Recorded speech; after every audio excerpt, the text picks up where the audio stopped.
So yesterday I had a call with a lady who asked about how I dealt with anxiety.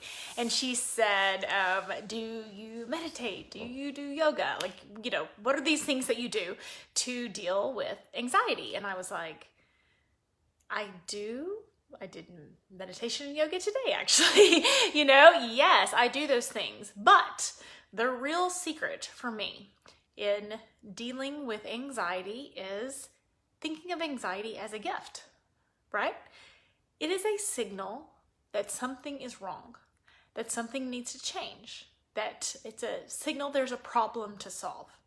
And if you have ever worked with me, then you understand, like, I am all about what problem are you trying to solve? What problem are you trying to solve?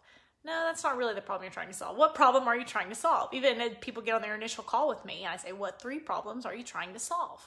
Because if you want to have a life you are excited about living, you're going to have to learn to be your own best problem solver, right? After a toxic relationship, we tend to live in the past or be in denial way, and it creates real problems in our life later on, right?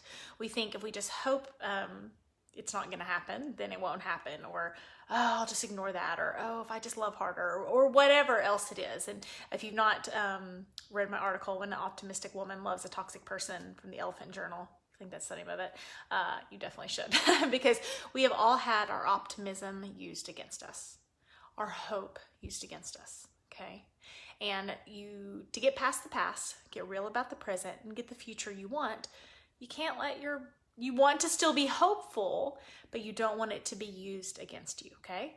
So anxiety is a sign that something needs to change. There's a problem to be solved, okay? So what I do you want to meditate or medicate that away? No, you do not. You do not want to meditate or medicate away the signals your body are sending you that are saying something's wrong, something needs to change, there's a problem to be solved, right? And that's what I see so many people do. You have a, it's so funny because people say, oh, I want to trust my intuition, and then I want my anxiety to go away. And it's like, what? So you want to numb out your intuition? Because not that you want to have constant anxiety or crippling anxiety, right? But if you do have that, there is a problem in your life that needs to be solved.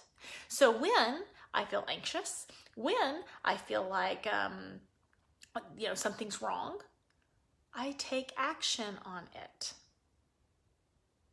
There's a problem to be solved. I try to narrow down what is the very specific problem that needs to be solved, and what is an action step I can take to solve that problem. It's really that simple. But people don't want to do that, right? There's so many people that feel scary. It's like, oh, I have to face my problem, which is so often with people who want to help others. It's like, oh, let me help them with their problems, or give them good advice, or, look into that, rather than solving their own problems, being their own best problem solver. If you want the life you want, you have to become your own best problem solver. If you want the life you want, you have to become your own best problem solver. You have to figure out what signals your body is sending you that there is a problem, figure out what the real problem is, and take action towards that. And people all the time, I feel stuck, right? I can't move on. I can't prioritize. I can't this. I can't that. I can't that. I was like, what are you doing about it? Well, I'm meditating to feel better. Okay, does that solve the problem? Like, I love meditation. I'm not against meditation, but people within the life coach world, there's obviously tons about meditation and the law of attraction and all that kind of stuff. And I think some people are surprised when they get into my program about how practical it is, right? I was raised by a nurse and a pastor, right? Very practical. This is what you can do, rather than some other approaches to this, which are a little more woo-woo. So it's funny, I say my life is probably more woo-woo than my program is, because I don't want you to feel better. I want you to have the life you want, so that the feel better is true. It's not an escape. Okay? So if you have anxiety, your body is signaling to you that there's a problem. If you circle around in that problem, you're going to be stuck. You're not going to be able to prioritize. You're not going to be able to move past that. So you have to figure out, my body's sending me a signal, there's a problem to be solved. How will I take action on that? Is where the real solutions come in. My advice, because you say, well, I don't know what action to take. Well, who's already done it? Figure out someone who's already done that. And we also don't do that. It's like, oh, I don't know what to do. I'll ask my girlfriend who's, maybe, I don't know, maybe if I should get a divorce or not. So I'll ask my best friend who's been married for 30 years. And it's like, okay, we all have our tribe. We all have our people that we ask. But it's also crucial for you to figure out who to ask. Bad advice is worse than no advice, right? Who can give you good advice on this, whatever topic it is. If it's exercise, right?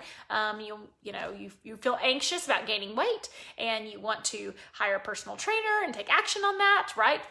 That, or a dietitian or whatever else.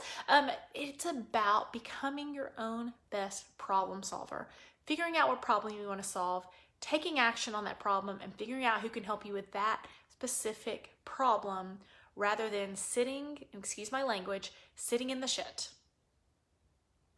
I feel anxious, sit in the shit. Maybe if I meditate, I won't think about the shit. Okay, maybe I'll do yoga and escape the shit. Maybe I'll drink and escape the shit. Maybe I'll take a pill and escape the shit, okay? What is the shit? It's your body's sending you a signal for a reason, and you want to take action to get past it.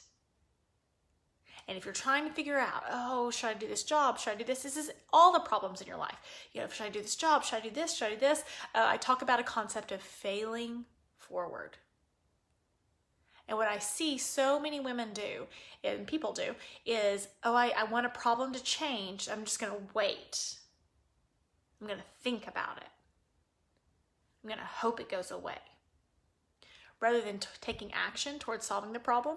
Are you going to get it wrong sometimes? Yes. And I'm talking about little bitty baby steps and little baby actions, rather putting out a new resume, having that talk with your parents, signing your kid up for therapy, right? Whatever that can be, those little baby steps to get you started moving forward. And once you practice those, it's like, okay, that worked. Okay, that worked. Okay, that worked. I can try something else. I can try something else. And you learn to build yourself as your own best safety net. Because you start to believe in yourself again. And you know that you're going to run into problems, but you believe that you are your own best problem solver. And that is a great way to live life. Hope you're having a great day. Talk to you later.